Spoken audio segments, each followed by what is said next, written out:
Cuma saya agak confused bila kita sebut pertumbuhan ekonomi 8.7 keseluruhannya tahun 2022, mana mungkin dia menurun 3.8 kepada 3.5, turun pada 1.9, turun pada 2.4, sebab average-nya ini terlampau rendah daripada 8.7. I think ada kesilapan di situ. Never mind, you perbetulkan balik, kerana dia tak mungkin menjadi begitu. Terima kasih Ketua Pembangkang. Saya bersyukur kerana seluruh negara dan dunia dapat menunjukkan bahawa Ketua Pembangkang tidak faham konsep pertumbuhan ekonomi. Dalam jawapan yang pertama, pertumbuhan 8.7% itu Ketua Pembangkang, Tuan Yang di-Pertua, adalah pertumbuhan tahunan. Membandingkan saiz ekonomi kita dalam 2022 berbanding dengan 2021. Oleh kerana 2021 itu kita sedang mengalami lockdown, maka ekonomi ditutup, sudah tentu perbelanjaan dan juga pertumbuhannya itu jauh lebih rendah.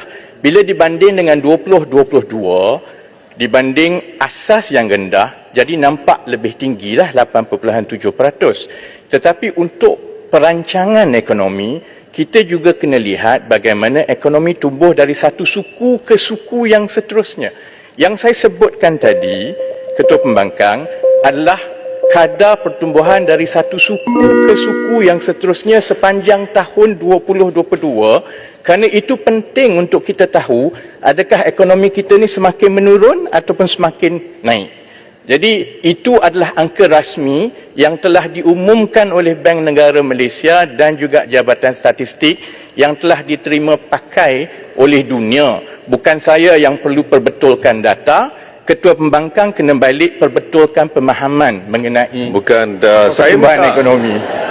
Saya nak Tuan Ketua, saya nak perbetulkan. Cuma saya kata overall pertumbuhan itu saya bagi bantih Ketua Pembangkang. Ya, betul. Tapi jangan jadikan amalan. Tidak. Sebab saya nak perbetulkan itu kerana amalan daripada kuarter ke kuarter itu saya faham. Tapi kalau kita tengok average, kalau begitu caranya, bermakna terlampau besar 8.7 itu kalau dibandingkan dengan angka average yang ada yang disebutkan tadi, quarter to quarter. Quarter to quarter itu adalah sesuatu yang menurun. Tapi yang sebenarnya penambahan yang besar itu 8.7, jangan kita deny bahawa sebenarnya inilah yang telah pun dirancang yang baik oleh kerajaan sebelum ini, yang boleh mempertingkatkan pertumbuhan ekonomi itu. Menteri, mengapa harus kita deny untuk kita berbincang di sini? Sepatutnya kita terima hakikatnya. Ini yang jadi masalah kita, kerana nak maklumkan kepada kita seolah-olah tidak ada langsung pertumbuhan yang sebenarnya. There is. Tetapi janganlah sehingga menunjukkan seolah-olah turun. Itu tak betul. Terima kasih. Itu yang maksud saya. Menteri. Terima kasih Tuan Yang di-Pertua. Satu lagi yang saya nak berkongsi dengan Ketua Pembangkang, dalam mengukur pertumbuhan ekonomi, dia bukan mengira purata mudah. Bukannya 8.7% pertumbuhan tahunan itu, dia sama dengan campur 3.5, campur dengan 3. Dia tidak begitu. Dia melihat membandingkan dari suku ke suku atau dari satu tahun ke satu tahun.